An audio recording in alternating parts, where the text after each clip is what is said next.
Kita ambil dari ayatnya Paulus ketika Paulus bertemu cahaya itu. Kira-kira masuk dalam kategori Mesias palsu menurut Yesus atau tidak? Jadi begini Bangku.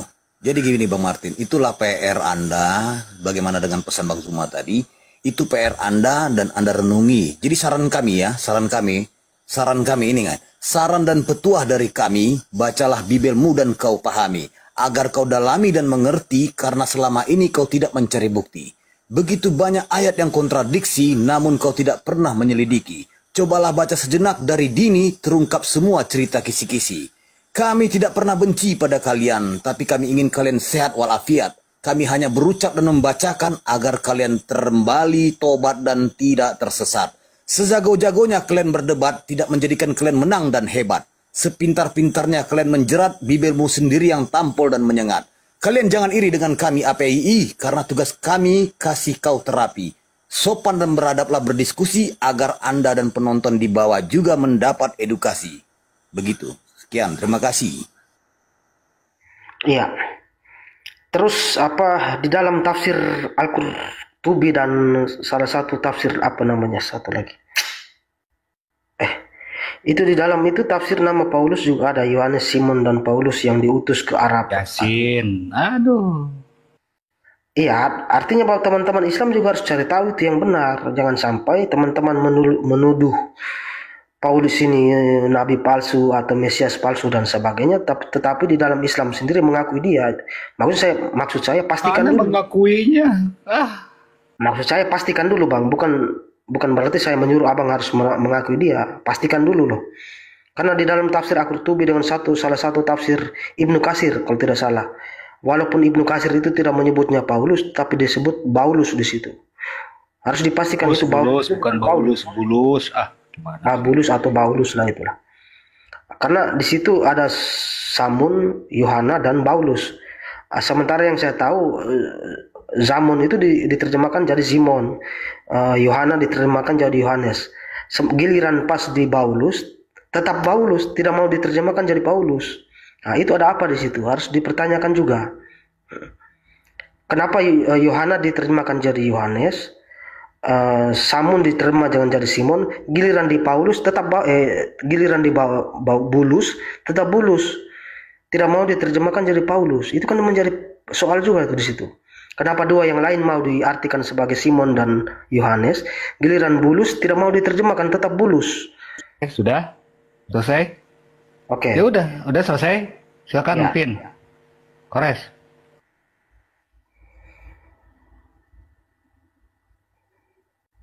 Karena yang menerjemahkan jadi Paulus ini bukan main-main tuh tafsir itu, bukan kaleng-kaleng itu.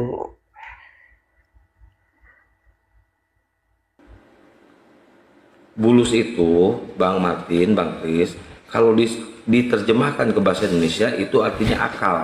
Kalau disambungkan berarti akal bulus. Artinya akal bulus itu adalah apa coba? Penipu. Aduh, bahaya menjelaskan. Bahaya.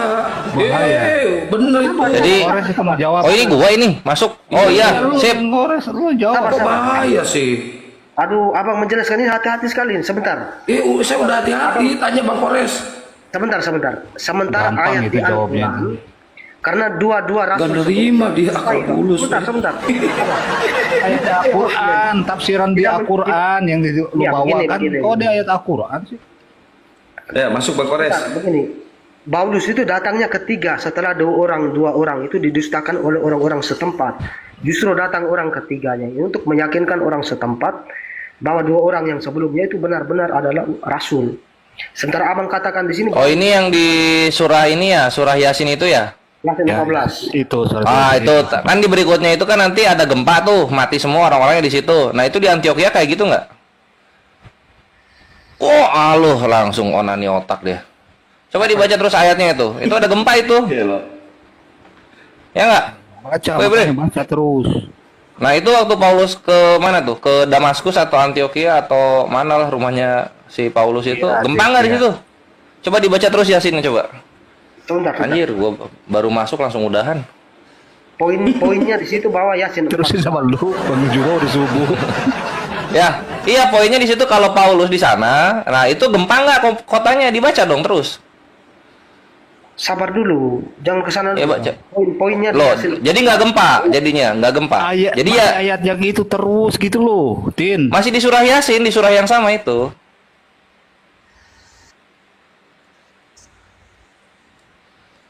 Waduh, terdiam dia. Iya, maksudnya mau Panggilku sering loh. yang kemana lagi nih? Terusin dibaca terus ke bawahnya itu sampai di 25 itu ada itu. Kan itu ceritanya panjang itu di surah Yasin itu. Kami mengutus utusan berikutnya, kan gitu. Nah, kalau menurut Abang 3 utusan itu dari mana tuh? 3 utusan itu dari nggak tahu ya, nggak ada di ayatnya siapa. Intinya kisah yang diberikan di situ adalah Allah itu Maha Pengasih. Jadi ketika orang masih bebal, maka Allah akan memberikan utusan yang lainnya untuk mengingatkan. Sampai nanti nggak ada kesempatan, maka azab neraka lah yang didapat. Nah, cuman di zaman Nabi, per zaman Nabi Muhammad, azab itu kan sudah nggak di ini lagi, sudah nggak ditangguhkan lah sampai nanti hari penghakiman, gitu. Nah, cuma di zaman sebelum Nabi, kalau misalnya ingkar kepada Tuhan, azabnya langsung di dunia itu juga, di saat itu juga, gitu. Makanya di surat jangan kayak gini dong. Itu Yasin 14 itu bukan Yohanes 10:30 gitu. Yang 1 sampai ke 46-nya dibuang begitu saja di Kristen gitu. Kalau dalam Al-Qur'an surahnya itu dibaca semua gitu loh. Bang Pera tidak boleh jawab begitu sebagai seorang apologet Islam. Loh enggak, makanya gue jawab tadi gitu loh. Ada gempa nggak ketika kalau misalnya mau Paulus di sana, dalam kisahnya Paulus ada gempanya nggak gitu loh. Gini, entah mau dia Paulus atau bukan, ketika saya entah mau dia Paulus atau bukan. Mantap. Sabar gini. Oh, sabar, gue disuruh sabar. Saya bertanya. Gue disuruh sabar sekarang. Oke. Tanya 3 orang di dalam surat Yasin di dalam Al-Qur'an itu siapa? Abang jangan bilang tidak tahu. Itu lo bukan tadi yang lu tanya itu soal apa namanya? Itu dari kota mana ya? Gue nggak tahu kalau dari kota mananya. Kalau orangnya siapa aja, gue tahu itu. Dari mana? Itu asalnya dari mana? 3 orang itu. Kalau abang bilang tidak tahu, berarti bagaimana itu? Sebagai bagaimana apanya? Gini. Dalam Islam itu gini. Kalau misalnya di Al-Quran tidak dituliskan, maka nggak ada manfaatnya bagi kami untuk tahu gitu. Karena Allah itu kan firman-Nya nyata, kan gitu. Jadi kalau misalnya Allah beritahu, maka itu ada manfaatnya untuk kita. Gitu, Berarti ayat itu tidak nyata dan tidak bermanfaat gitu, Bang ya? Ada manfaatnya kecuali rumahnya di mana gitu. Misalnya contoh ditaruh di Cimahi, terus kalau udah di Cimahi terus apa? Hati-hati kan gitu. Masa ayat Al-Quran tidak nyata dan tidak bermanfaat sih? Kalau misalnya nggak dituliskan ya nggak manfaat gitu, Martin. Sama kayak gini di Markus 41 kalau nggak salah ya, ada tulisan begini. Tunggu ya, ini gua mau savage. Oh nggak jadi. Oke, jadi misalnya ada ayat Al-Qurannya di Markus ya, Markus misalnya. Maka ketika Yesus sedang dibawa ke tempat penyaliban, ada seorang anak muda, dia lari telanjang, meninggalkan selendangnya. Apa manfaatnya itu? Ya memang kan kenyataan memang begitu. Kenapa memang? Enggak, manfaatnya apa? Ya tidak ada manfaatnya memang. Nah itu dia kitab suci, masa nggak ada manfaatnya kan gitu maksud gua. Karena kan tadi lu udah jujur lo nggak ada manfaatnya itu ayatnya gitu. Iya nggak? Jangan disamakan lah itu cerita. Oh iya dong. Leset lidah dia. Nah itu nggak gini Martin Chris, lu saja udah mengakui ayat tersebut di kitab suci lu tidak ada manfaatnya. Nah Al-Quran tidak begitu, semua yang ada di dalamnya ada manfaatnya. Sosoknya tidak fair bang, sosoknya ini 3 rasul dengan 1 orang pemuda yang nah sekarang 3 rasul gitu, 3 rasul ini kan gitu tidak dikasih tahu tempatnya di mana gitu kan, tidak dikasih tahu namanya di mana di Al-Quran gitu kan, artinya kisahnya yang ada manfaatnya bukan nama dan kota kelahirannya. Kayak gitu. Nah sekarang gua balikin di Markus 4152 Markus berapa ya? Markus 41. Markus 15 41 sampai 42 kalau nggak salah ya. Di situ kan ada tuh orang ketika Yesus mau disalibkan, ada seorang muda telanjang. Dia berlari dan melepaskan kain lenannya. Manfaatnya apa gua tanya? Hati-hati, itu pun ada orang debater muslim yang mengatakan itu Yesus yang diserupakan itu. Hati-hati. Jangan. Oh ya enggak. Gua nggak perlu hati-hati gitu karena gua nggak ada masalahnya. Siapa namanya? Yang dari Katolik itu mualaf itu siapa? Iya, nah sekarang buat lu itu Yesus bukan? Gimana? Buat lu itu Yesus bukan? Ya bukan lah. Ah, bukan Yesus. Jadi manfaatnya apa itu orang lari bugil ketika Yesus disalib? Diceritakan lagi. Tapi siapa yang lari, sosok siapa itu yang menjadi penting. Rasul dan pemuda biasa kan beda kelasnya. Nah iya, nah sekarang si bugil ini ngapain diceritain di kitab suci yang katanya suci ini? Kan memang buat apa? Nyatanya seperti itu. Nah ada manfaatnya nggak? Tulis Tin, manfaatnya itu supaya tulis Tin. Tin tulis ya, Tin, kalau manfaatnya itu supaya kalau kita mandi diajarin telanjang gitu manfaatnya. Ya, Bang Andi jangan begitu kan, ada apologet yang menggunakan ayat itu untuk menyatakan Yesus diserupakan. Berarti bergunanya untuk ini, bergunanya untuk apa? Untuk apologet, bukan untuk Kristen kan? Iya, ya nggak? Loh, apa lagi yang disuruh sabar? Kenapa gue disuruh sabar? Untuk Kristen, orang yang telanjang itu diceritakan dalam Bible itu manfaatnya apa? Kalau buat apologet ada manfaatnya nggak apa-apa. Cuma kan bukan apologet tidak mengimani kitabnya itu kan. Ini orang Kristen yang mengimani. Tertulis ada orang telanjang ketika Yesus disalibkan. Manfaatnya apa? Beda lah. Ini Rasul dengan orang muda biasa ini kan beda kelasnya. Nah ini Rasul dengan orang muda biasa gitu kan. Nah Rasulnya diceritain dalam Al-Quran. Iya nggak? Nah ada manfaatnya. Kan itu. Sekarang ini orang yang telanjang diceritain dalam Bible nggak? Ada pastinya. Nah ada apa manfaatnya? Silakan. Iya, perbuatan tidak layak. Apa yang diperbuat oleh orang bugil ini apa? Ya kan mungkin penulisnya melihat atau seperti apa. Kan ada orang. Iya, gue tahu penulisnya melihat, gue ngerti. Manfaatnya apa ini orang telanjang diceritain? Itu kan kerjaan penulisnya.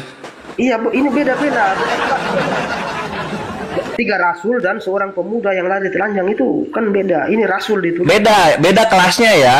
Beda kelasnya ya. Rasul itu tinggi ya. Kalau orang telanjang nggak ada manfaatnya ya. Iya pastinya. Buat apa juga? Buat apa juga dituliskan gitu. Itulah bedanya Al-Quran yang banyak manfaatnya ketika dituliskan dengan Bible. Yang banyak hal-hal tidak bermanfaat dituliskan. Itu intinya. Walaupun ada apologet Islam yang menggunakan dalil pemuda yang lari telanjang itu adalah Yesus yang berubah wajah. Ya iya gitu. Kalau kayak gitu kan artinya Kristen mengimani apa yang dikatakan apologet itu kan? Ya enggak lah. Lo kan terus kenapa sembunyi di apologet, Bre? Gua agak bingung dengan sama apologet bertentangan narasi di situ. Lo iya karena gini, kalau kita udah ke ranah Bible itu tafsir bebas untuk Islam. Oh gitu. Iya, itu tafsir bebas untuk Islam karena bukan kitab yang kami imani. Berarti Bang Para menuduh Bang Zuma sedang menafsir bebas tadi ya? Lah itu tafsiran bebas untuk Gurunda, Bre. Oh ya, tafsir bebas berarti. Aduh. Iya, dan alhamdulillah tafsiran bebasnya Gurunda banyak menyebabkan orang-orang Kristen bersyahadat, kan gitu. Yang penting bukan saya yang bilang, Bang Para yang bilang tadi. Ya iya sama, lu juga ketika bilang kitab lu nggak bermanfaat kan itu Martin Chris yang bilang, bukan gua. Tidak apa-apa. Kitabnya nggak ada manfaat, nggak apa-apa. Lu nggak bisa jebak gua, Bre. Gua tahu apa yang gua omongin. Iya, bukan. Bible itu tafsir bebas untuk orang-orang Islam, itu tafsir bebas di situ. Iya sama, kalau main tafsir bebas kita pun sama bisa melakukan ke kitab manapun kan, kalau tafsirnya bebas. Nah artinya nggak salah dong gua bilang gitu kan. Jadi ngapain lu benturin gua sama Gurunda? Ya kan saya cuma mengkonfirmasi. Lu aja bilang nggak ada salahnya, ya udahlah kalau gitu, thank you konfirmasinya. Intinya balik lagi gitu.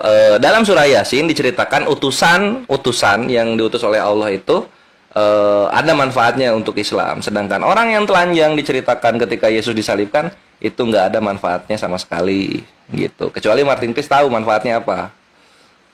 Ya manfaatnya supaya dipakai oleh apologet Islam untuk menyatakan Yesus diserupakan. Oke, berarti kalau untuk Kristennya sendiri nggak ada manfaat ya. Iya, boleh nggak gua ketawa, Chris? boleh. Boleh, oke. Udah gitu aja ketawanya.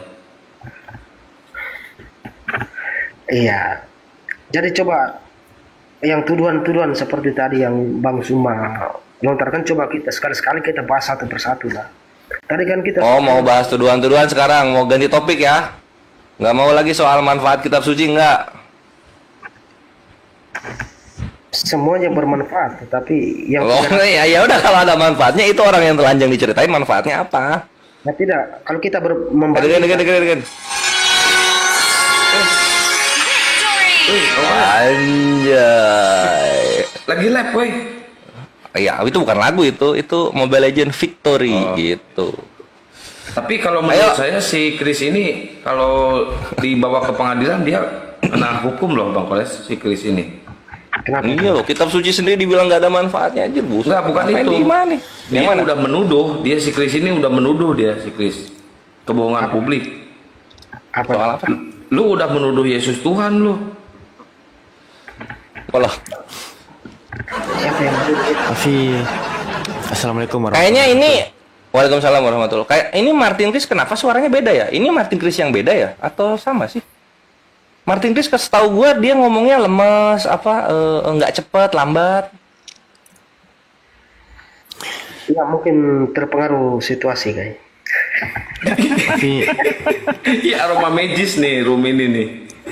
Oh, ini Martin Chris yang sama ya? Iya. Sama. Oh, oke lah. Ya udah, jadi apa tadi mau bahas yang mananya Gurunda ini? Iya, soal tuduhan kepada Paulus tadi itu kan kita tuduhan kepada Paulus gitu kan? Tuduhan kepada Paulus. Tuduhannya apa aja menurut lu? Kok tuduhan sih, kan tadi Gurunda baca dalil di situ kan? Kok dibilang tuduhan ya? Iya, saya anggap tuduhan karena dalil. Dia dicomot-comot dari satu ke satu terus dikaitkan. Itu yang dicomot itu rumput, gandum atau ayat yang dicomot itu? Ya biasanya dicomot-comot kan, orang ambil satu. Yang dicomot Gurunda ini apa gitu loh? Apa? Gandum, rumput. Kita mulai ulang saja lah. Kita mulai ulang pelan-pelan. Enggak kalau misalnya lu bahas yang soal Paulus sama Gurunda ya nanti aja besok lagi sama Gurunda gitu. Kalau sama yang lain beda lagi. Gini Martin Chris gini. Kalau sama gua gini deh. Nanti gantian nama Alfi ya atau yang lain. Kores mainnya cepet soalnya. Kita main analogi dulu ya. Jadi Martin Chris bayangkan di arah timur dan barat ini jalan raya persimpangan, ada seorang pengendara mobil. Dia membawa mobilnya kecepatannya 180 km per jam gitu kan. Itu udah tergolong ngebut. Di arah berseberangan itu ada pengendara motor. Dia membawa motornya kecepatan 155 km per jam gitu. Sampai di persimpangan jalan, ini dua-duanya mungkin oleng atau ngantuk atau gimana gitu, habis ajeb-ajeb. Jadi tidak melihat itu persimpangan gitu, dan tidak melihat bahwa ada kendaraan lain di seberang mereka. Sehingga terjadilah adu banteng di perempatan itu. Tebakanlah terjadi kan, terpelanting itu yang pengendara motor puluhan meter ada gitu kan. Bruk. Nah, yang mobil juga nggak kalah parah. Dia keluar dari mobilnya lewat jendela depan gitu. Bruk gitu kan, terguling lah ini berdua. Terkapar parah di situ kan. Posisi sepi. Lalu kemudian ada warga melihat, ini dua-duanya parah nih. Oh, ada dua korban laka lintas gitu kan. Parah ini. Keadaannya dan tidak laka lintas. Oh iya, laka lantas gitu. Parah dan banyak darah berceceran di antara dua korban ini gitu kan. Ayo kita panggil ambulan, kata warganya. Panggillah ambulan ini oleh warganya. Nah, ketika ambulan dipanggil, ambulan ini ternyata datang 4 hari kemudian. Si ambulan ini 4 hari kemudian baru datang ambulan ini. Nah, menurut Martin Chris, korban kecelakaan ini yang 2 orang ini, pengendara mobil dan pengendara motor, itu selamat nggak ketika ambulannya datang 4 hari kemudian? Iya, tergantung.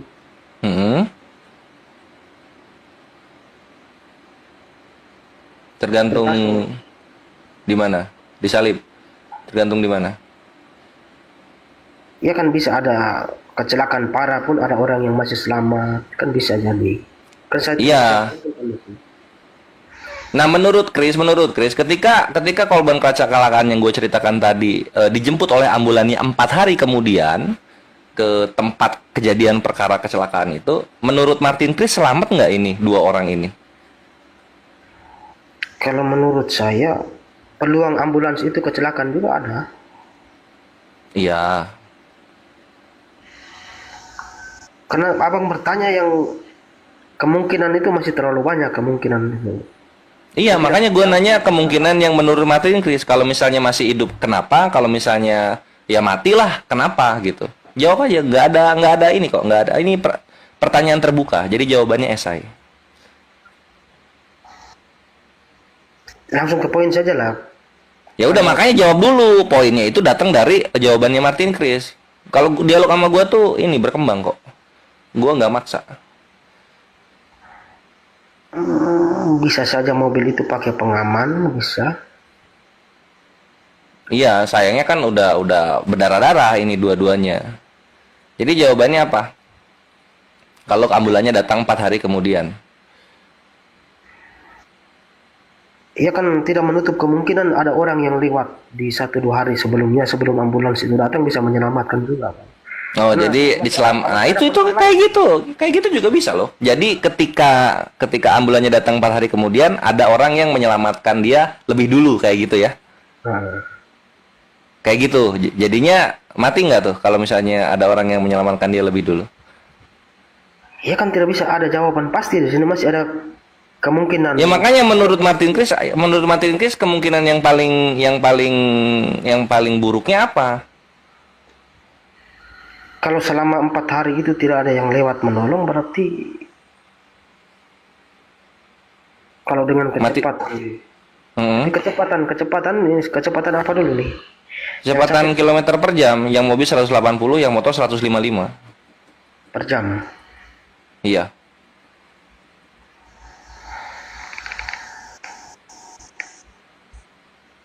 Iya, kalau dua-duanya tanpa pengaman dan segala macam, udah pasti mati. Mati ya. Nah, kalau misalnya yang kayak begitu aja mati, Martin Chris, ini Yesus datang abad pertama, sedangkan Adam yang jatuh ke dalam dosa sudah mati 4.000 tahun kemudian, itu gimana cara nyelamatinnya, my bre?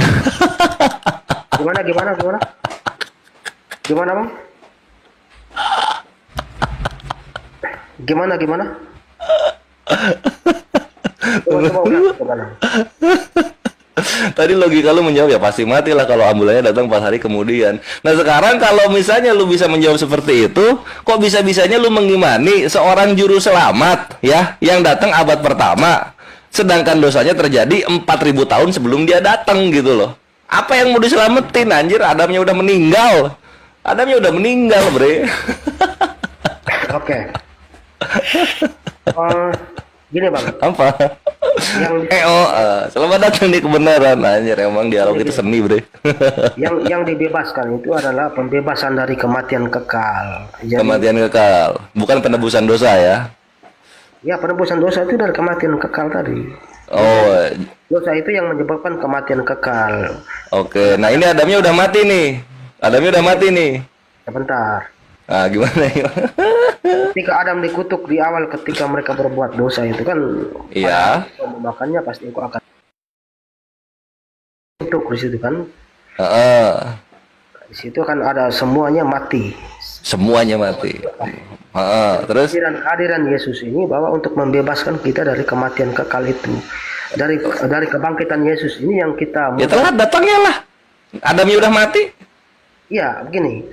Dari modal kebangkitan Yesus inilah, dari situ kita percaya bahwa di akhirat nanti itu ada kebangkitan. Tanpa ya buat kalian gitu, buat Adam percuma, Adamnya udah mati.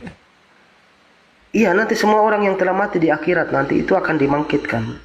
Karena Yesus akan dibangkitkan. Semua orang. Ngapain ada penyaliban? Ya dari proses penyaliban itu untuk menggantikan tadi. Artinya tanpa percaya Yesus dan penyaliban semua orang dibangkitkan. Iya, menjadi kutuk tadi. Yesus menjadi kutuk awal, menggantikan kutuk yang di awal Adam tadi yang diberikan kepada Adam. Oh gitu ya. Firaun juga dibangkitkan. Semuanya. Amalek juga dibangkitkan. Semuanya, tapi tergantung. Semuanya.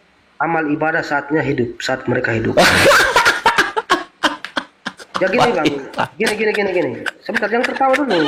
Ya iyalah, ini penyaliban menghapus dosa kan gitu. Ini penyaliban menghapus dosa. Ternyata orang-orang yang berdosa juga dibangkitkan gitu loh. Ya buat apa anjir?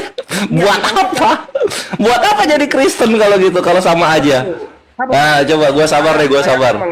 Saya mengatakan dibangkitkan, bukan Saya tidak pernah mengatakan sudah dibangkitkan pasti masuk surga. Itu sabar dulu, beda ceritanya. Oh iya, coba. Sudah dibangkitkan nih, terus? Jadi penyaliban Yesus itu untuk membebaskan kita dari mati kekal. Artinya semua orang yang percaya kepada Yesus ada peluang untuk masuk surga gitu. Kalau ada peluang untuk masuk surga. Kembali kepada perbuatan dia sehari-hari. Dia berbuat baik atau berbuat dosa selama hidupnya. Jadinya ujung-ujungnya perbuatan lah yang menyelamatkan ya? Iya, tetapi penyaliban. Oh, mantap lah kalau gitu, sip. Penyaliban itu menjamin kita, peluang kita untuk masuk surga itu ada. Oke, jadi bukan menjamin keselamatan ya, tapi menjamin kebangkitan. Iya, pastinya. Oke, mantap Martin Chris ya. Tidak percaya itu diingat ya kawan-kawan Kristen yang dibawa, penyaliban itu menjamin kebangkitan, bukan menjamin keselamatan. Kalau keselamatan dari amal ibadah pastinya lah. Iya, amal ibadah. Martin Chris terpapar Islam beliau, kawan-kawan. Tetapi kalau mantap. tidak percaya Yesus sebagai Tuhan dan juru selamat, ya sama saja, tidak ada guna. Kalau misalnya percaya Yesus sebagai pegawai negeri sipil, selamat nggak? Ya pastinya tidak lah. Tidak ya, oke. Kalau percaya Yesus sebagai anak Maria, selamat nggak? Tidak cukup. Tidak cukup gitu. Kalau percaya Yesus sebagai Allah, tidak cukup juga. Jadi harus percaya Yesus sebagai apa? Ya harus percaya dia mati dan dibangkitkan, supaya dasar kita untuk percaya akan kebangkitan itu ada kan? Oke. Kalau tidak percaya penyaliban dan kebangkitan, abang percaya kebangkitan itu dasarnya apa? Nah itu dasarnya apa percaya kebangkitan itu coba? Ya Yesus sendiri yang mempraktikkan ada kebangkitan. Dia mati 3 hari dan bangkit. Bangkit. Itu dasar kita. Nah itu dasar dia bangkit ini gimana? Ini kita udah beda topik lagi, Ikhwan ya. Ini soal kebangkitannya Yesus sekarang. Nah, ini perhatikan deh. Perhatikan seninya nih. Oke, Yesus ini bangkit ya. Menurut Martin Chris percaya dan mengimani Yesus bangkit ya. Iya. Nah, oke. Dari perkataan Yesus. Oh, di mana Yesus bilang dia bangkit? Oh ya, apa pertanyaannya ini? Dia ngebeng. Gini. Martin Chris mengimani dan percaya mati bahwa Yesus ini bangkit ya. Pastinya lah. Pastinya. Oke. Martin Chris percaya Yesus bangkit ini dari perkataan Yesus atau dari mana? Dari para saksinya kan. Dari para saksinya. Oke. Siapa saksi yang melihat Yesus bangkit? Yang pertama malaikat, ketika Maria dan beberapa orang masuk ke dalam, tidak ada orang lagi di dalam kubur itu. Tiba-tiba tidak ada orang. Malaikat datang memberitahukan bahwa siapa yang kamu cari, itu dan sebagainya. Malaikat itu bersaksi bahwa dia sudah bangkit. Itu salah satunya. Oh jadi saksi kuburan ya, bukan saksi kebangkitan ini? Ya pastinya malaikat yang memberi saksi, seperti Nabi Muhammad menerima firman di gua itu kan sama saja. Oh jadi Allah nggak ada saksi manusia? Ya tidak ada saksinya. Tidak ada saksi manusia. Oh amunisi kawan-kawan muslim, amunisi ini ternyata. Jadi ngapain dong orang-orang Kristen nanyain saksi di Gua Hiro kalau saksi kebangkitan aja nggak ada yang manusia? Ya malaikat jadi saksi utamanya kan yang memberitahukan itu. Oh, malaikat saksi utamanya. Saksi manusianya ada nggak? Gini, kenapa kelahirannya bentar bang. Kenapa kelahirannya kita percaya bahwa malaikat yang datang memberi firman kepada Maria, ketika kebangkitannya malaikat memberi kabar yang sama kepada ibunya juga, kenapa tidak dipercaya? Oh gitu, jadi malaikat ini memberi kabar kepada malaikat yang memberi kabar ternyata ya, bukan ada manusia menyaksikan ya. Begini bang, kelahiran. Loh, kok begini maksudnya kenapa jadi defensif? Nggak salah kok. Kalau misalnya nggak ada saksi manusia itu nggak perlu merasa bersalah gitu loh. Begini bang, abang kalau percaya dua-duanya. Kelahirannya saja tanpa saksi, Maryam itu diberi kabar oleh Jibril dalam Islam kan? Dalam Kristen oleh Gabriel. Tanpa saksi itu, kita percaya saja. Nah ini malaikatnya ini ngomong bangkit dari kematian atau bangkit dari pingsan ya? Atau bangkit aja dia bilangnya?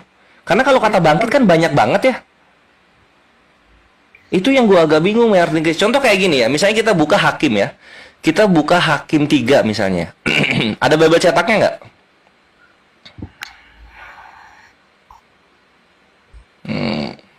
Martin ada Bible cetaknya nggak? Enggak, saya bisa buka laptop. Bisa. Oke, sip. Buka di laptop Hakim 3. Kita pertama yang 9 dulu. Hakim 3 9.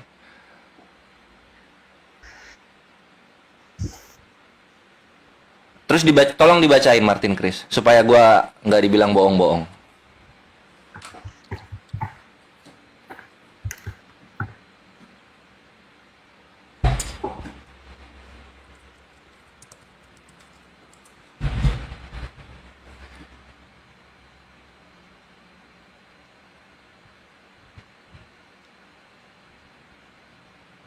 Udah? Alhamdulillah. Lalu berserulah orang Israel kepada Tuhan, dan Tuhan membangkitkan seorang penyelamat bagi orang Israel, yakni Otniel, anak Kanas, adik Kaleb. Nah ini mati ini Otnielnya, terus dihidupin lagi. Atau gimana? Saya harus baca semua dulu ini saya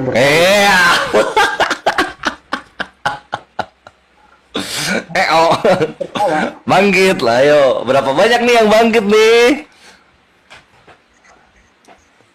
Jadi perkara bangkit dibilang bangkit dari kematian lah, ini banyak banget ini yang mati hidup lagi nih. Oke, baik. Ini persoalan kita percaya Yesus bangkit atau tidak, bukan persoalan. Nah ya, bangkitnya dari mana dulu gitu loh? Bangkit dari kematian atau bangkit dari pingsan? Bangkit dari apa nih? Bangkit dari tidur gitu loh? Karena kalau perkara bangkit dong, banyak banget orang yang bangkit gitu. Itu bukan gitu urusan, bukan topik. Itu soal berapa orang yang dibangkitkan bukan urusan. Yang kita bahas sekarang Yesus ini dibangkitkan atau tidak. Fokusnya ke situ. Ya dibangkitkan dari apa? Dari tidur? Oh, nggak ada masalah kalau dibangkitkan dari tidur. Dari kematian. Nah, malaikatnya ngomong kayak gitu, bangkit dari kematian. Pastinya. Coba dipastiin dulu deh. Jadi kita jangan lari dulu, mau 1.000 orang. Ini nggak lari, gue berenang ini. Bukan urusan. Yang kita bahas sekarang Yesus dibangkitkan atau tidak, fokus ke situ. Jangan Iya. 1.000 orang yang lain yang sama, jangan. Oh, jangan cari yang sama ya. Jangan cari yang sama gitu. Karena kalau kita baca di Hakim 3, ini Otniel ini menyelamatkan Israel dari Eglon Raja Moab. Terbukti itu. Gitu kan. Otniel nih, baru Otniel. Nanti ada lagi yang lain, tapi ntar gua ngasih taunya supaya lu dapat ilmunya. Sekarang kita lihat dulu Halo pagi. Apa nama? Pagi. Ya, boleh ikut nimbrung, Bang. Oh iya, dari Konghucu atau Buddha? Oh, Kristen dong yang salah. Oh, alah Kristen, salah dua-duanya. Hanya 2 pertanyaan aja, Bang. Dikit aja. Oke. Nah, coba di Martin coba dicariin ya, malaikatnya ngomong bangkit dari kematian atau dari apa gitu. Karena kalau bangkit dong ya nggak ada masalah. Orang Erik, jangan melebar dari pembahasan yang sedang dibahas sekarang ya, Erik ya. Kalau melebar, enggak, mau tanya dikit tok. Aku cuma tanya dikit aja. Oh ya udah, saya tanya. Enggak apa, biarin aja Martin Chris biar merenung dapat hidayah dia. Supaya sama kayak debater yang dulu terus syahadat. Apa debater Kristen yang dulu terus syahadat. Ya, silakan Erik, mau apa? Nah, aku mau tanya. Ya, tapi jangan ngeyel ya, Erik, kayak tadi ya. Jangan ngeyel kayak tadi. Nggak, biarin dia mau ngeyel, mau hujat, biarin aja dia mau ngapain, biarin.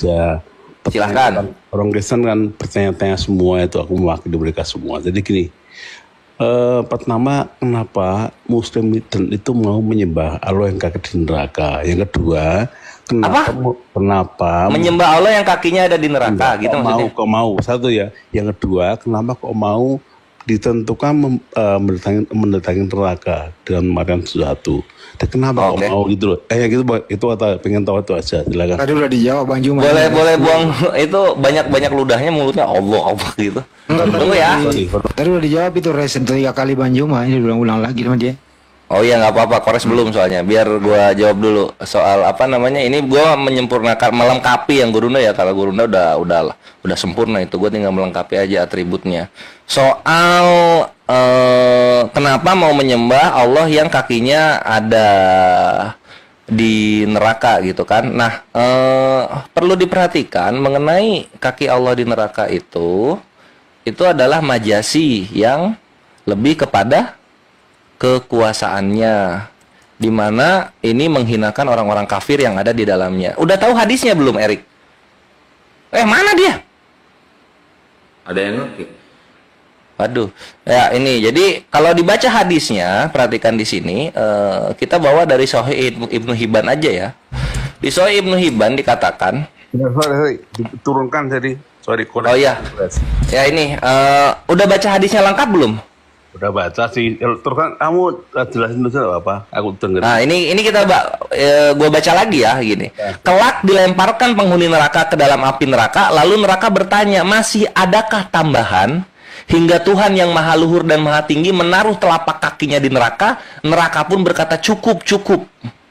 Oke, gitu. Terima kasih. Tapi di dalam Alkitab itu, mantap. Itu melemparkan iblis dalam neraka. Yang di neraka itu iblis Kores. Nah itu keinjek itu. Loh, makanya nerakanya bilang cukup. Kalau gini.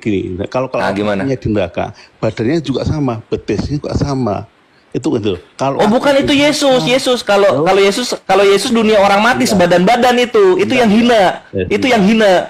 Gitu, Bre. Kenapa kok mau ditentukan mendatangi neraka, Kores, Pak?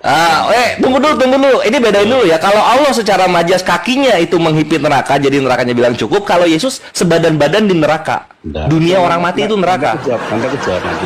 Enggak perlu dijawab. Ini udah kenyataan, Bre. Masa anjir lo gimana sih? Itu kan najis kan ya? Kalau Tuhan sebadan badan di neraka kan najis. Itu Yesus lo itu. Allah itu lo ya di dalam dunia orang mati lo itu sebadan badan Yesus. Yesus sebadan badan. Dan ya, aku jawab ya 2 menit. Enggak perlu dijawab. Ini emang udah seperti yang lu bilang, Kalau ada Tuhan sebadan badan di neraka itu najis. Nah, itu Yesus. Yesus sebadan badan di neraka itu. Tunggu gua cariin dalilnya ya. Dalilnya itu ada di tunggu. Kenapa malah Allah yang di neraka?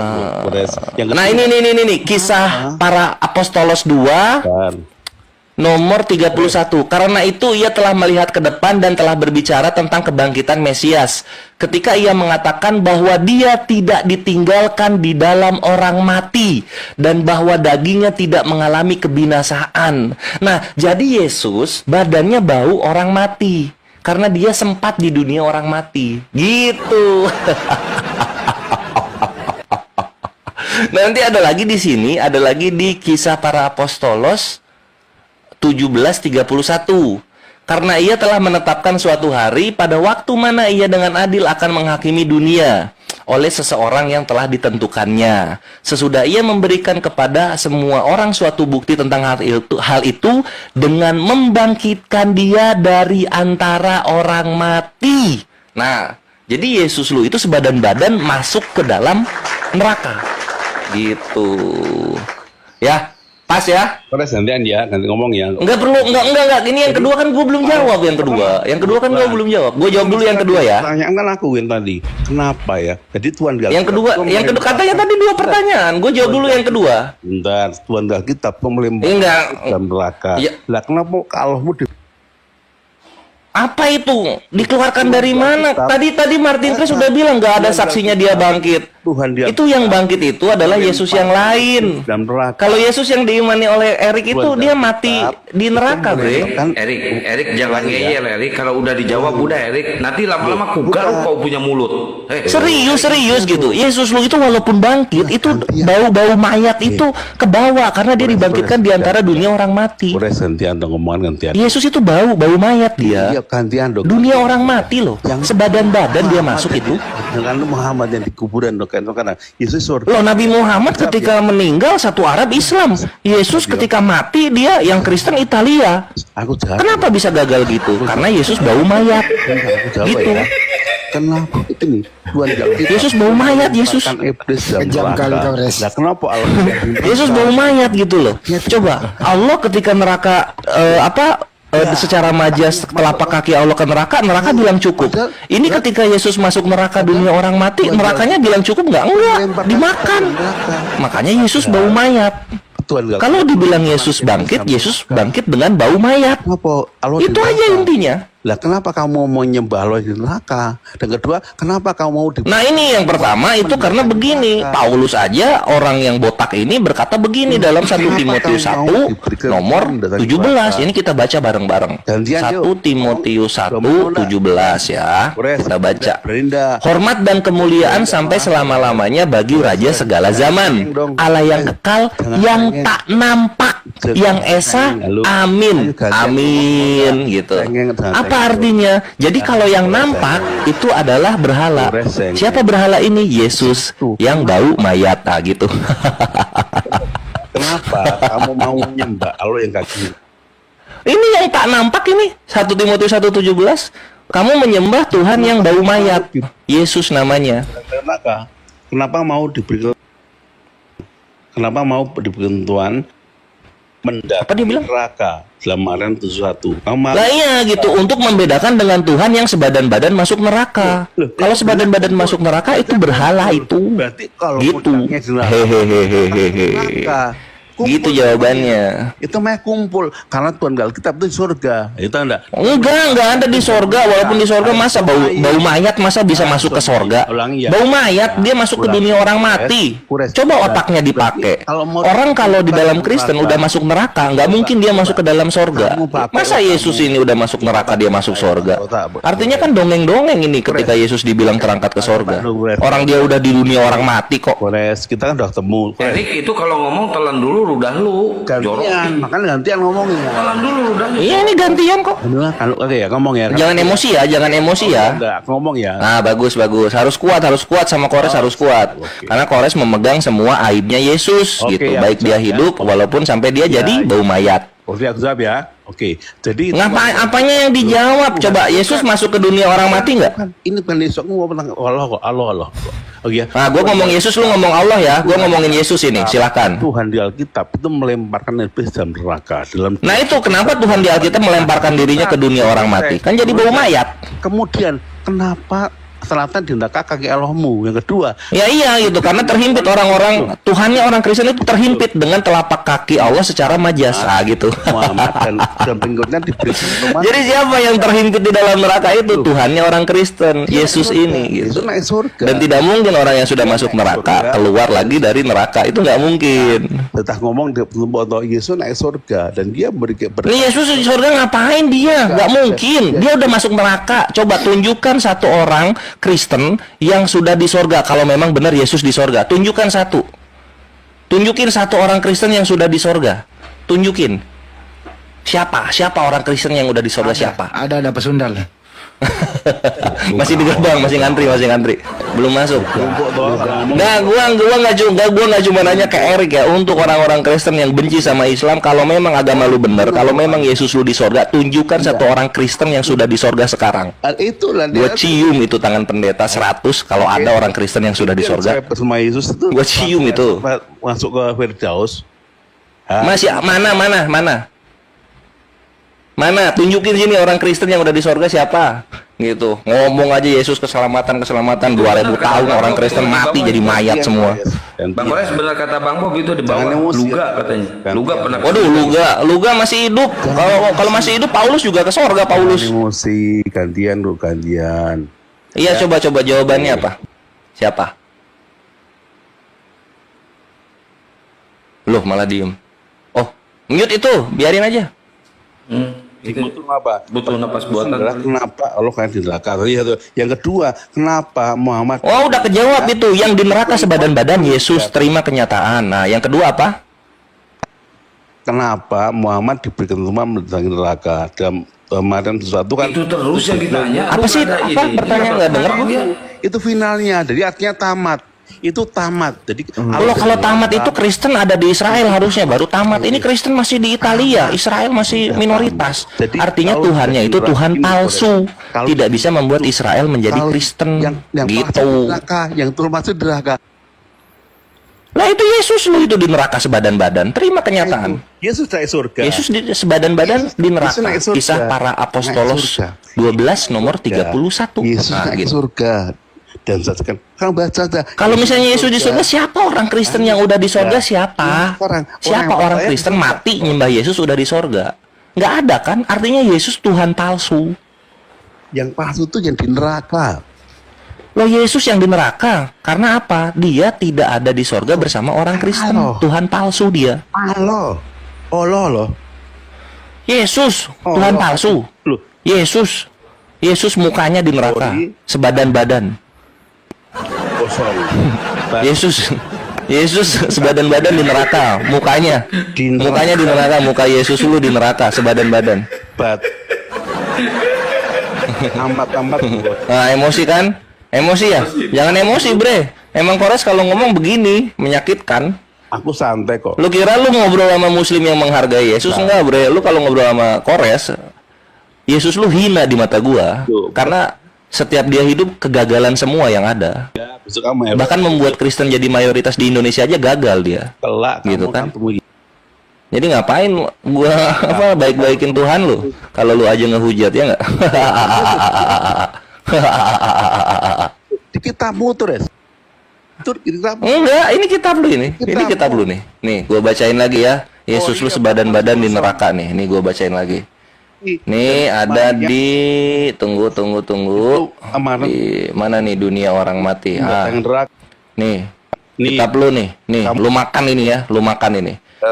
Kisah para Apostolos 2:31. Karena itu ia telah melihat ke depan dan telah berbicara tentang kebangkitan Mesias. Nah, kena Bang Kores. Kena dua-duanya ya. Dua-duanya kena. Kena. Bareng lagi. Bareng-bareng. Oh. Kayaknya lu gedein Kores sih. Oh iya. Kasihan tuh Kores tuh, akunnya atu-atunya lagi lu. Enggak banyak, akunnya banyak Bang Kores, banyak. Digedein sih.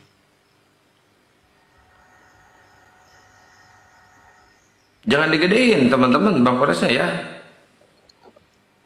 Sampai dulu Jangan Bob digedein. ini. Ini ada Pak Bob ini. Pak Bob, selamat pagi Pak Bob. Makanya kalau naik itu jangan menghujat, bro.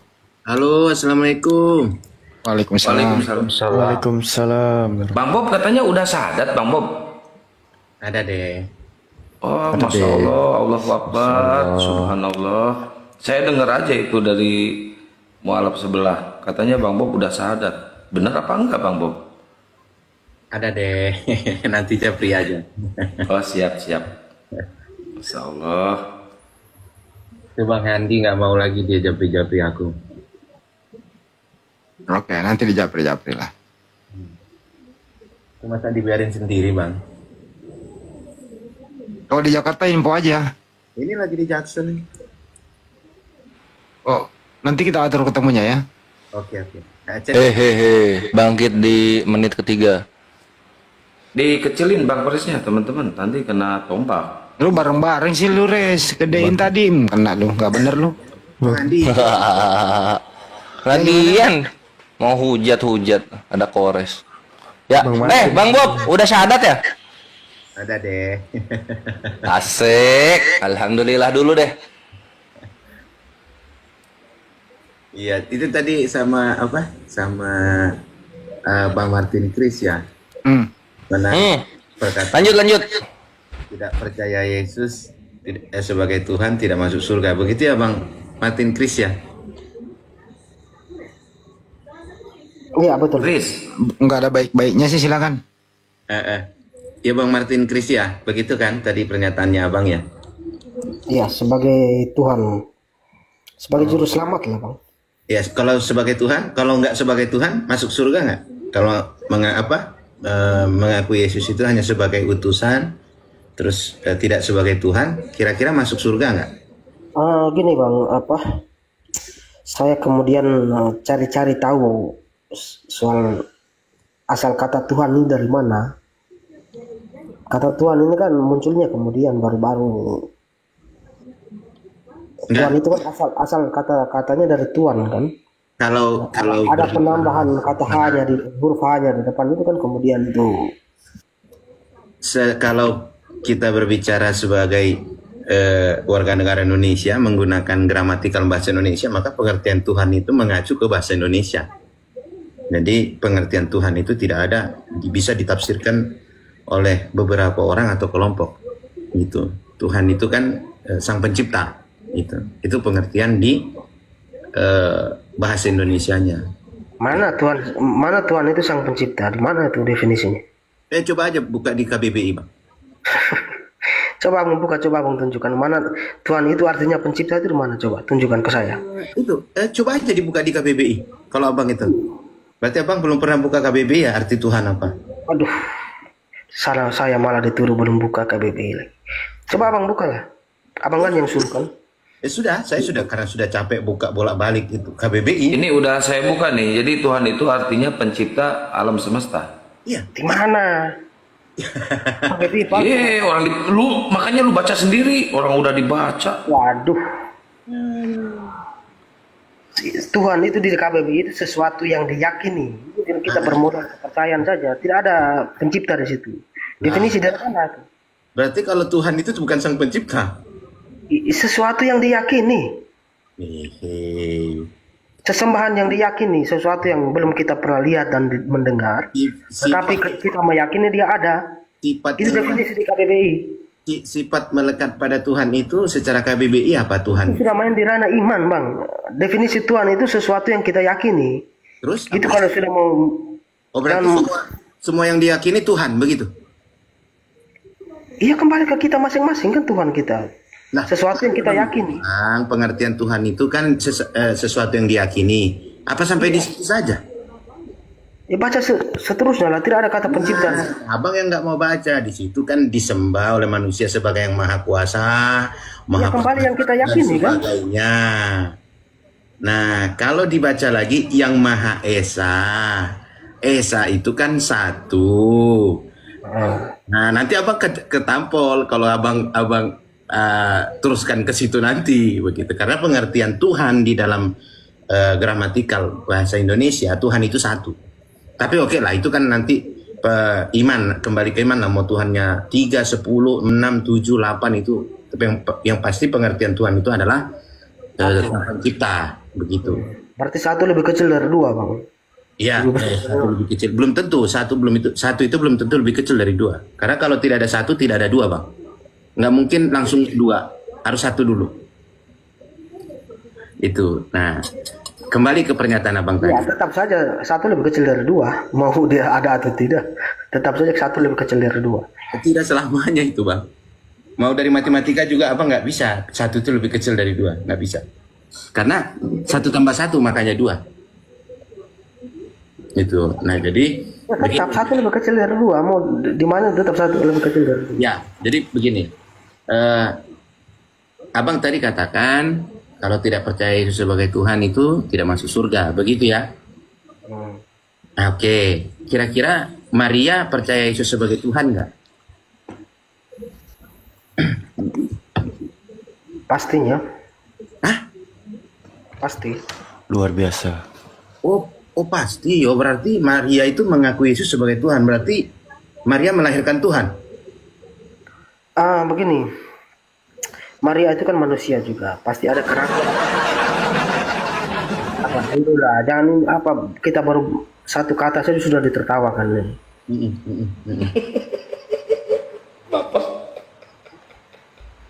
Saya kan hanya mau memastikan apakah Maria masuk surga, karena syaratnya tadi Martin Klis katakan yang tidak percaya Yesus sebagai Tuhan itu tidak masuk surga, karena tidak ada literasi di dalam Alkitab Maria itu menyembah Yesus, Maria itu menjadikan Yesus sebagai Tuhannya, tidak ada literasi itu. Iya, Maria pasti menyembah apa yang Yesus sembah. Bukan. Pasti itu ada gitu loh. Nah, kalau Maria menyembah apa yang Yesus sembah, berarti posisi Maria dengan Yesus sama-sama penyembah. Ya pastinya kan. Lah, berarti Yesus bukan Tuhan kalau Yesus menyembah. Yesus menyembah siapa? Yesus menyembah Bapaknya. Nah, berarti Yesus bukan sebagai Tuhan. Ngapain dianggap Tuhan orang yang menyembah? Kenapa ketika Yesus menyembah Bapa, Yesus bukan Tuhan, itu maksudnya bagaimana? Iya, karena Tuhan itu tidak ada sesembahan. Tuhan itu sesembahan. Tuhan tidak menyembah. Tuhan itu dialah awal. Jadi tidak ada pihak lain selain Tuhan. Itu definisi dari mana? Tuhan itu dialah awal. Nah, definisinya. Tapi tadi Maha Esa. Lah kalau Maha Esa kan berarti tidak ada lagi di atasnya Tuhan. Coba kita sepakat apa definisi Tuhan menurut KBBI. Lah itu tadi kan itu kan yang Maha Esa pengertiannya di KBBI. Tadi kan suruh baca. Gimana kok malah lari-lari dari pengertian KBBI? Coba Abang coba bisa buka screenshot dia biar semua baca. Screenshot lagi. Abang jangan malas. Masa Abang live ada data, buka Google KBBI online ada data. Buka aja. Alfi bantu aja deh bentar. Nggak apa-apa. Kita mau buka KBBI aja kan? Iya, coba. Bisa. Alfi akan buka 2 kata kunci yang mungkin ini akan membuka jalan pikiran kita sama-sama lah semua ya. Izin, Kang Kian Santang.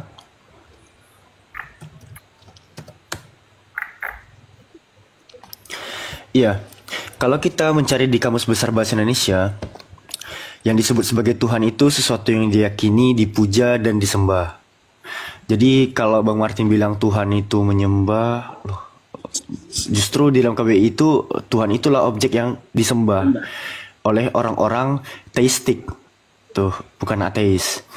Lalu berikutnya, kalau kita mencari keyword pencipta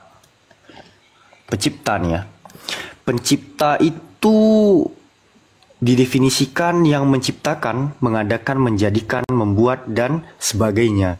Contoh susunan kalimatnya, Tuhan menciptakan alam semesta. Jadi posisinya, Tuhanlah yang menciptakan alam semesta. Secara tidak langsung, Tuhanlah sang pencipta itu sendiri. Oke, coba kembali ke atas. Kembali ke definisi pencipta. Yang mana? Ke Tuhan, definisi Tuhan itu definisi apa tuh? Kembali back Tuhan. Oke. Tuhan. Terus? Sesuatu yang diyakini, dipuja, dan disembah oleh manusia. Definisi yang keduanya itu apa tuh? Itu bukan Tuhan lagi. Itu sesuatu yang dianggap sebagai Tuhan, gitu.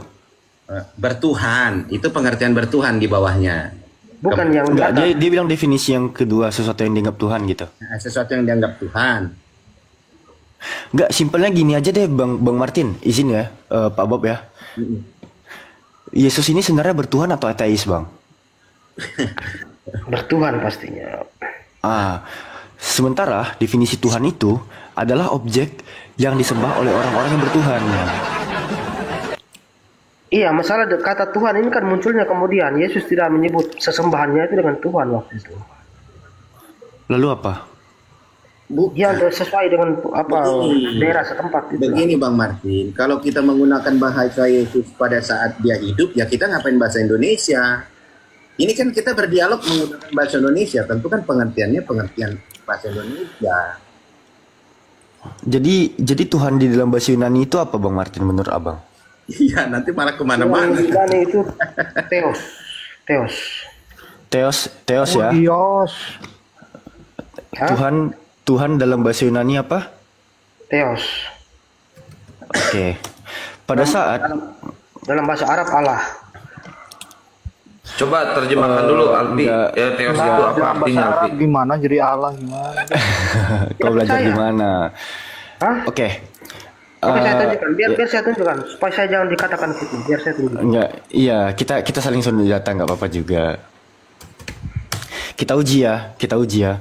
Apakah benar Theos itu ya yang dalam bahasa Yunani sampai ke bahasa Arab itu menjadi Allah? Kita uji data berarti ya. Theos itu bukan Tuhan. Aduh, parah ini. Enggak apa-apa Bangku. Kurios Pak Martin, kurios. Oke. Biar saya tunjukkan data supaya saya jangan dikatakan mengarang gini. Coba buka, bisa dibesarkan saya, Mas. Pengen dibesarkan lu sama Erot, jangan di sini.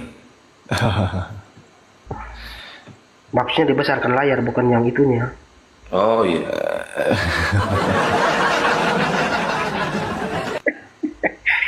Sebentar, ini mau kasih hidup. Oke, ini tampaknya agak sedikit membias ya Pak Bob ya, tapi kita akan kembali ke topik kok. Ya. Oke, nggak apa-apa. Mana buktinya? Enggak. Muka lu kok kayak Nggak apa-apa. Mantap Pak Martin. Teruskan. Nah, ke Pak Martin ya. Balikkan dulu kameranya Pak Martin. Iya. Aduh, silau, Pak. Silau. Pak Martin, balikin, silau. Itu lapangan futsal ya? Astagfirullah, silau ini. Aduh. Bentar.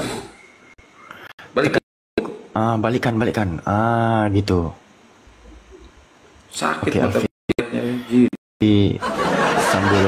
Sambil nunggu Pak Martin. Sambil nunggu Pak Martin nih. Akan enak gini nih kalau pakai data.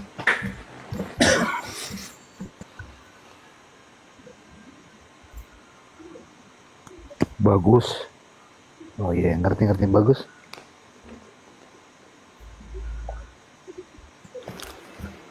Kok gelap? Bagus gue bilang. Kami mau nengok apaan, Bang Martin? Oi.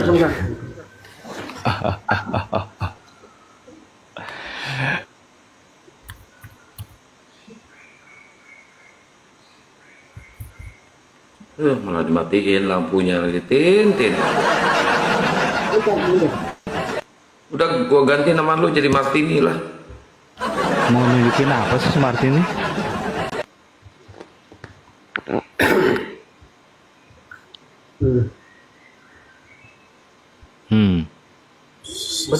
Betul tulisannya begini kan, Bang? Pakai H, Bang, pakai H. Ini nih. Arabnya begini benar. Abang cari terjemahan atau arti?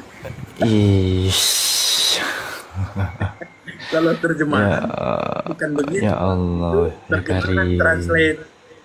Iya begini, kalau di dalam KBBI kan menjelaskan bahwa Allah itu nama Tuhan dalam bahasa Arab kan. Nah, sekarang saya cari informasi soal bahasa Arab ini. Terus? Sekarang ini bahasa Arabnya Allah. Terus? Diterjemahkan ke dalam bahasa Yunani jadi chaos. Terjemahan, artinya? Terjemahan.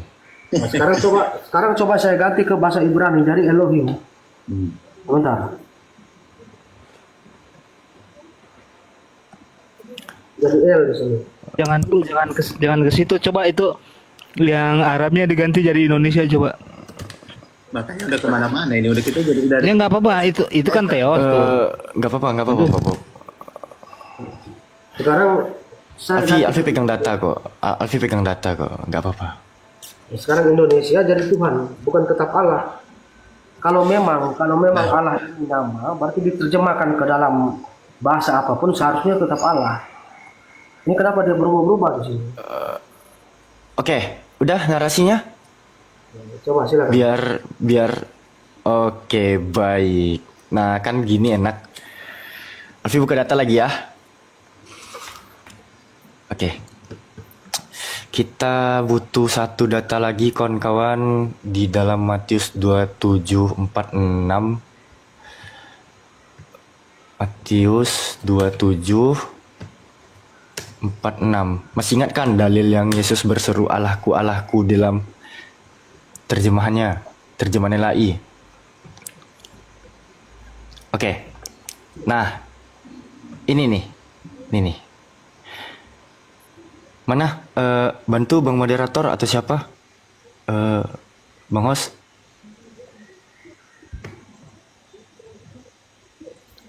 Halo. Oke, baik. Bismillahirrahmanirrahim. Oh, kecil lagi. Nah, Bang Martin, perhatikan, simak pakai kuping dengan benar-benar, dengan baik-baik gitu ya. Yohanes 17:3, terjemahannya Layanda berbunyi, inilah hidup yang kekal itu, yaitu bahwa mereka mengenal engkau satu-satunya Allah yang benar, dan Yesus Kristus yang telah engkau utus. Di sini ada Allah. Nah, kita lihat ke dalam Greek Bible-nya. Nah, kita main di 3 bahasa berarti ya.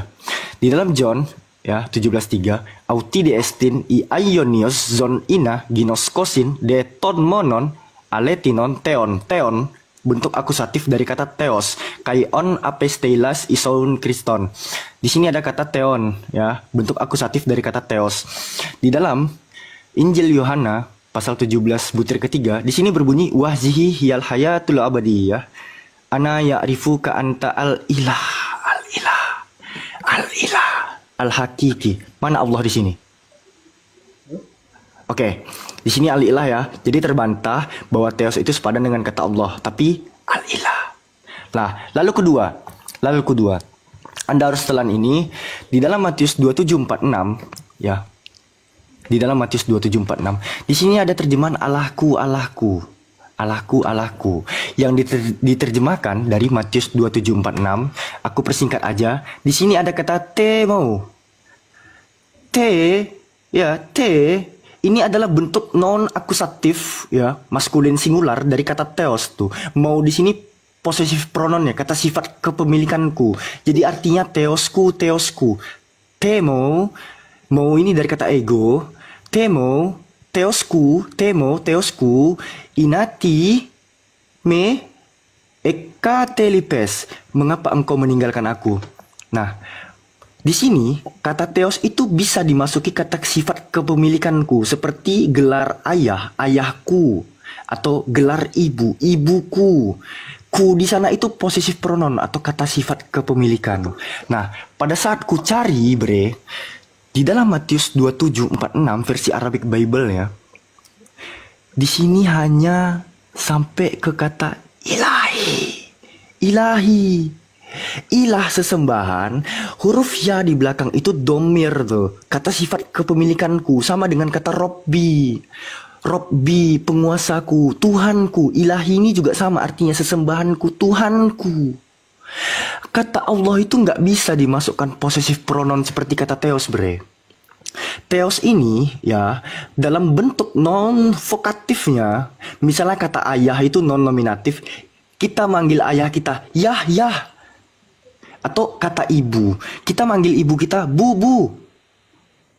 Tolong sedikit Alfi bu. Nah, itu non vokatifnya. Sama seperti kata theos. T di sini adalah non vokatif, mau di sini possessive pronoun. Maaf ya kalau ketinggian teman-teman. Karena kenapa? Terus terang aja, kalau kita diemin penyepadanan kata theos ini dengan Allah, wah aku nggak bisa diemin Bang Martin. Terus terang aja, abangku. Satu yang harus Anda buktikan kali ini, apabila Anda masih bersikeras ya menyepadankan kata theos dan kata Allah, Bang, theos itu bisa dimasukkan possessive pronoun atau kata sifat kepemilikan. Ya. Sementara di dalam kaidah bahasa Arab, Allah itu nggak pernah dijadikan atau ditafsir menjadi Allahi, Allahuka, Allahukum, Allahuna. Yang ada itu apa? Ilahi atau ilahuka, ilahukum, ilahuna. Itu baikku. Yang bisa disemat. Oke, sedikit lagi ya. Yang misalnya ada dua gelar. Mohon maaf, ada 2 kosakata. Presiden Prabowo. Presiden ini adalah gelar, Prabowo-nya adalah nama. Presiden bisa dimasukkan kata sifat kepemilikan. Contoh presidenku, presidenmu, presiden kita, presiden mereka, presiden-presiden lain. Nah, Jokowinya nggak bisa, Jokowinya nggak bisa dijadikan Prabowo nggak bisa dijadikan Prabowoku, Prabowomu, Prabowo kita, Prabowo lain. Itu nggak bisa. Karena kenapa? Dia proper name. Dia itu nama diri. Nah, pada saat kitab kalian LAI dengan lancangnya membuat terjemahan Allahku, Allahku begini ya. Ini belajar dari mana? Sementara di Arabnya itu ilahi, bukan Allahi. Ilahi, alif, kasroh, Lam ha ya. Ilahi. Gitu abangku. Oke, baik. Saya masih mau menunjukkan data lagi nih, mungkin Bang Ros. Jangan data dulu yang dijelasin sama Alpi tadi. Tante Martini ini ngerti nggak? Saya pasti tidak mengerti lah. Oh, kan Nggak usah dilanjut. Tante. Nggak usah. Lanjut sama Pak Bob aja. Udah. Enggak. Lanjut sama Pak Bob aja. Kalau kita masuk ke situ Bang Martin. Bang, Saya mau tanya. Gini Bang, gini. Saya ini sebenarnya tidak Bang Ras, itu yang abang maksud itu sebenarnya hanya terjemahan secara metrik yang ada di Google Translate secara online. Itu bukan secara gramatikal ilmu pengetahuan, Bang. Saya paham itu maksud abang, gitu. Yang saya maksud tadi kembali ke topik. Abang bilang kalau tidak percaya Yesus sebagai Tuhan tidak masuk surga. Nah, percaya Yesus sebagai Tuhan itu Tuhan yang seperti apa, Bang? sebentar Bang ya, sedikit Bang. Tante Martini, nggak usah buka cam itu, laptopnya murah, nggak usah buka cam. Data palsu itu. Enggak Bang. Jangan gitu Bang Martin. Abang menunjukkan Google Translate itu suatu kefatalan sekali Bang. Fatal Bang. Ini Kang Kian Santang dikit lagi Bang Kian Santang, biar dia sadar bahwa Google Translate itu tuh gak sedetail itu dalam menerjemahkan. Ini mohon maaf nih Bang Kris ya, tanpa mengurangi rasa hormat. Aku sebenarnya nggak mau menunjukkan ini, tapi kalau Anda hanya mengandalkan Google Translate pada bahasa Latin, Tuhanmu dikasih spasi dikit aja Bang, sampai Indonesia menjadi gini Bang. Itu memang salah, itu kan. Oke. Lalu Bang, yang harus Anda tahu, gini ya Bangku, bahasa Indonesianya puasa itu fast di Inggrisnya. Ini kalau gua balik aja Bang, fast itu artinya cepat. Ini Google Translate ini translator kasar Bang, nggak bisa dijadikan pijakan. Coba kembali yang tadi cepat. Ini ya Bangku ya, Indonesia kalau gua buka puasa aja nih, apa sih bahasa Inggris puasa itu fast ya. Kalau fast ini gua balikin aja nih Inggris ke Indo nih ya, nih. Jadi cepat dia. Jadi Bang, kalau Abang hanya mengandalkan Google Translate, mohon maaf Bang, tolong pelajari dulu 16 kaidah ilmu noun itu, kata-kata benda itu. Ada proper noun, common noun, abstract noun, dan seterusnya. Kalau Anda ingin berjumpa dengan saya lagi untuk membahas penyimpanan kata Allah dan Theos, pelajari dulu itu Bang. Karena kenapa? Tidak akan pernah ya sampai Yesus turun ke bumi ini besok 2 hari sebelum kiamat, kata Theos dan kata Allah itu sepadan Bang. Karena kenapa? Betul. Theos itu common noun Bang. Theos itu generic name, sementara Allah itu isim alam, proper name dia, proper noun dia. Allah coba, itu ismul gimana? Indonesianya dewa. Yunaninya apa, Pi? Coba. Theos. Iya kan? Makanya saya Terus gimana kalau kamu kayak gitu, coba? Makanya saya bilang Bang Martin, kalau abang pergi ke situ nanti abang yang ketampol. Gitu loh. Begini Bang, apa dewa itu sendiri dalam bahasa Arab itu sendiri kan ilah kan Bang, betul? Iya, berarti ini ilahi ini yang diucapkan Yesus ini dewaku kan? Iya, sebenarnya ilah itu sebenarnya artinya sesembahan. Kemudian tadi Anda bilang ilah itu dewa. Dewaku lah. Tuhanmu bersuruh dewaku. Kenapa kau tinggalkan aku gitu kan? Iya, sebenarnya Bimaza tarok tani. Sang dewa sebenarnya, sang dewa Allah itu. Sang itu artinya sesuatu yang dianggap tinggi gitu. Jadi dewa itu sang dewa gimana sih lu? Aduh, lebih ranculan. Tapi ini saya menunjukkan data, bukan saya mau membuat data-data sendiri. Ini saya menunjukkan data yang abang tunjukkan itu ada kekeliruannya Bang. Tadi sudah kita uji kan. Data yang abang gunakan itu, perangkat yang abang gunakan itu ada kekeliruan. Puasa aja jadi fast. Begitu dibalik fast artinya ke Indonesia cepat. Jadi itu perangkat yang abang gunakan itu dia tidak ada akurasinya itu hanya digunakan untuk dalam keadaan terdesak ketika ketemu turis. Coba itu dibuka gitu loh, Bang. Bang, satu lagi yang Bang Martin harus tahu ya, Google Translate itu nggak paham nahwu sorof. Sementara di dalam bahasa Arab, nahwu sorof itulah bapak segala ilmu tuh. Itu dia. Muntah kan.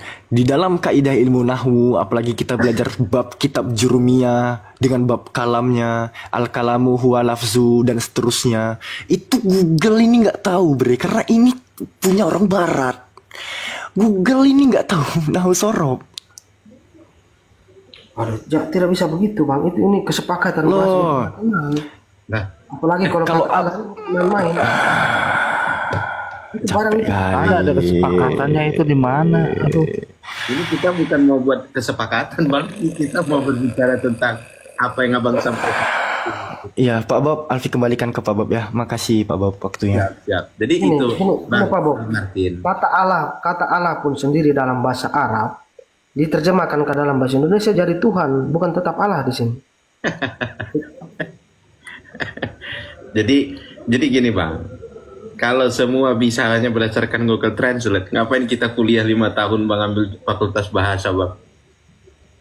Ya itu kan kita berdasarkan dari kalimat di KBBI tadi, bahwa Allah tadi kan sudah nama Tuhan, makanya saya dalam bahasa Arab. Bang, itu yang kita bermain di bahasa sekarang ini, Bang. Bukan, Abang yang Abang gunakan translate, terjemahan. Yang kita maksud pengertian.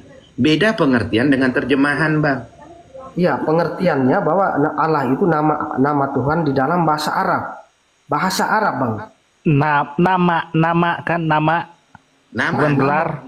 Bukan gelar. Ya.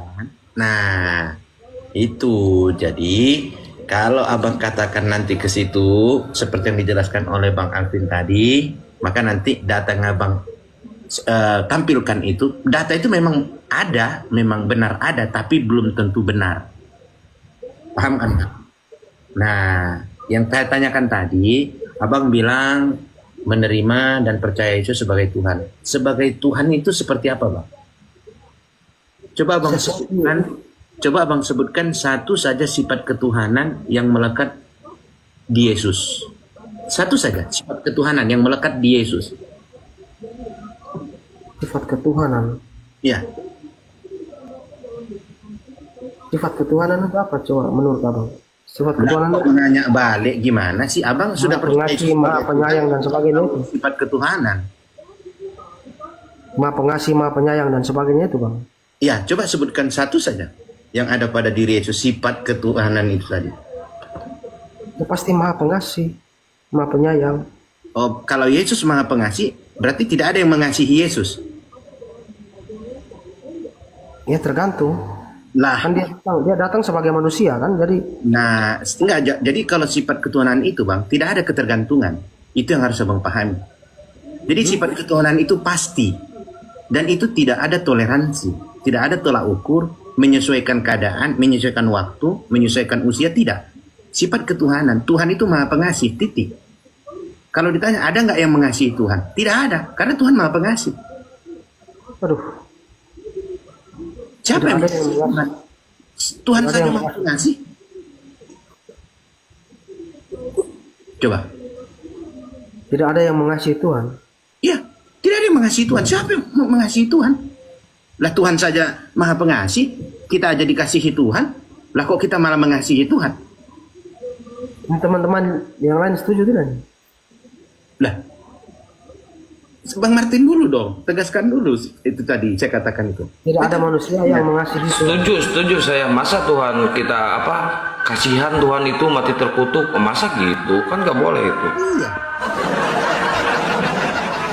Iya, Yesus kata Pak Bang Martin itu Maha Pengasih. Berarti Yesus tidak ada yang mengasihi.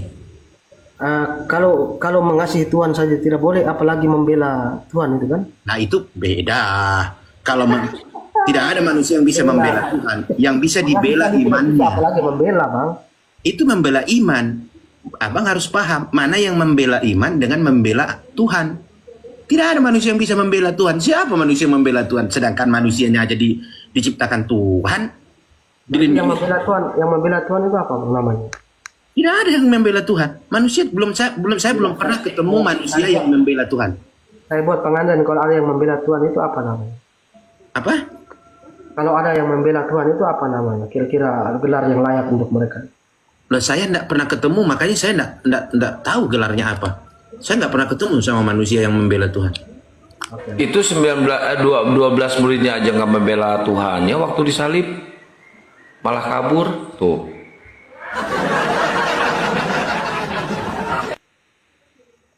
Membela Yesus bukan membela Bapa.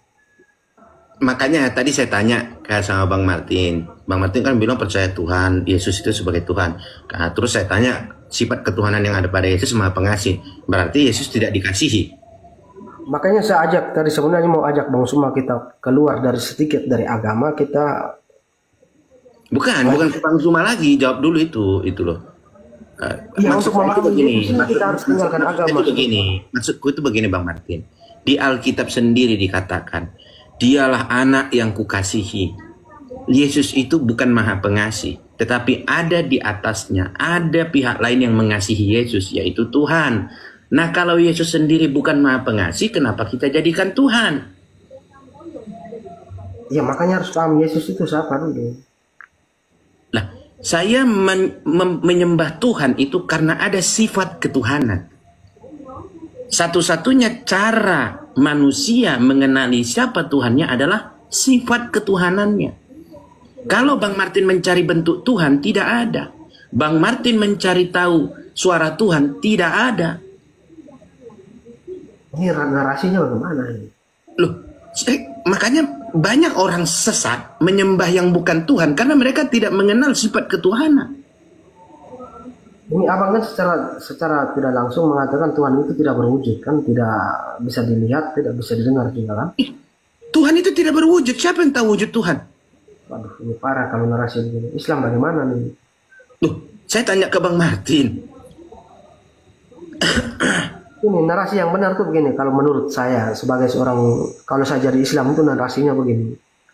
Allah itu berwujud, tetapi wujudnya tidak sama dengan ciptaannya. Begitu narasi yang benar sebagai Islam. Aduh. Kalau abang mengatakan Allah itu berwujud, maka abang tahu wujudnya. Tidak mungkin sesuatu yang tidak berwujud, abang katakan berwujud. Kalau abang tidak tahu wujudnya, bagaimana abang mengatakan itu berwujud?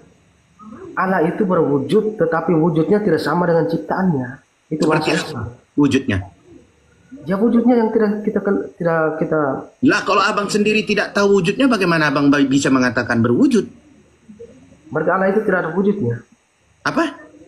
Berarti menurut abang Allah itu tidak ada wujudnya? Tidak. Waduh. Tetapi Allah bisa menjadi berwujud, menyerupai, berbentuk, bisa menjadi. Tetapi hakikatnya Tuhan itu tidak berwujud. Gimana? Hakikatnya Tuhan itu tidak berwujud. Oh, abang kenal hakikat juga? Lah, kok bagaimana sih? Kok? Coba ulangi, hakikat Tuhan itu tidak berwujud, tetapi hakikatnya Tuhan itu tidak berwujud, tetapi Tuhan bisa menjadi apapun. Berarti bisa menjadi manusia juga kan? Lah, bisa dong menjadi manusia. Ini abang ini Islam atau ke Kristen ini? Enggak, bukan. Bisa dong menjadi manusia. Ya Tuhan itu mau jadi apa aja bisa. Hanya sudah, berarti Yesus Tuhan sudah kan? Oh, tidak semudah itu menyimpulkan. Lah terus kalau ada orang mengaku-ngaku aku Tuhan yang menjadi manusia, kita katakan itu Tuhan.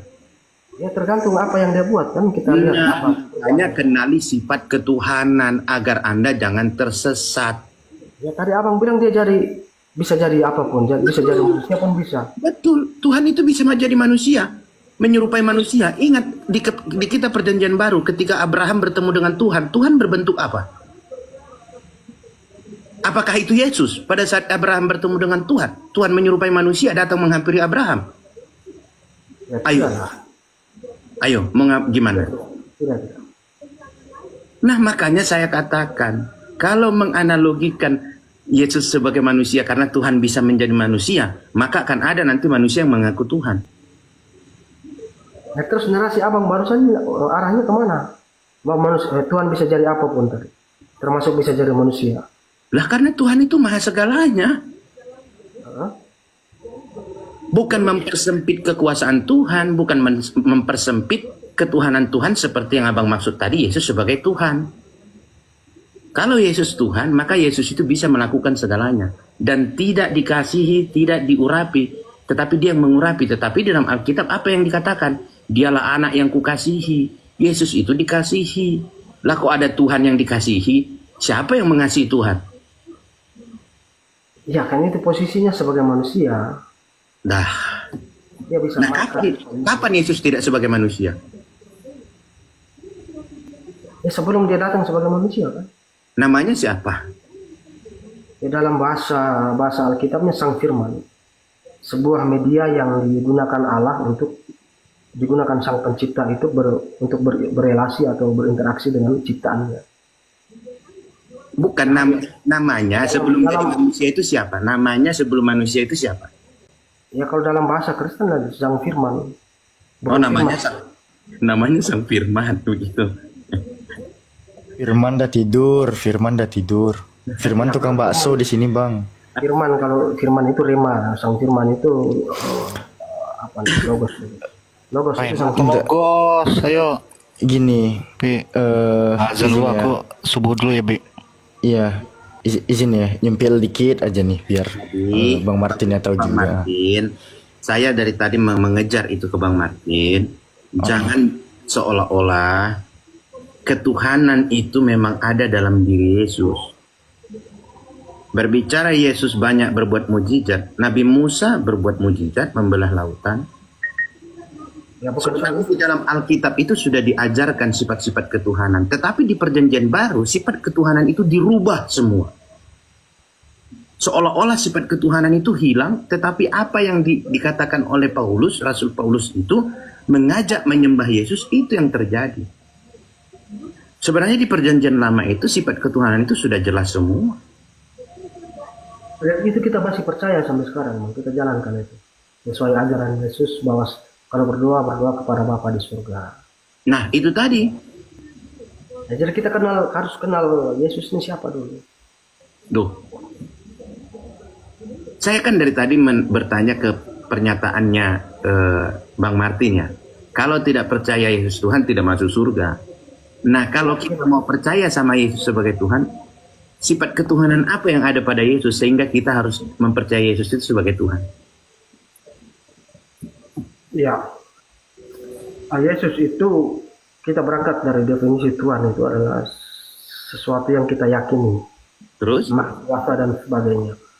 Bukan sesuatu yang kita yakini dan disembah kan? Ya disembah. Nah Yesus disembah apa menyembah?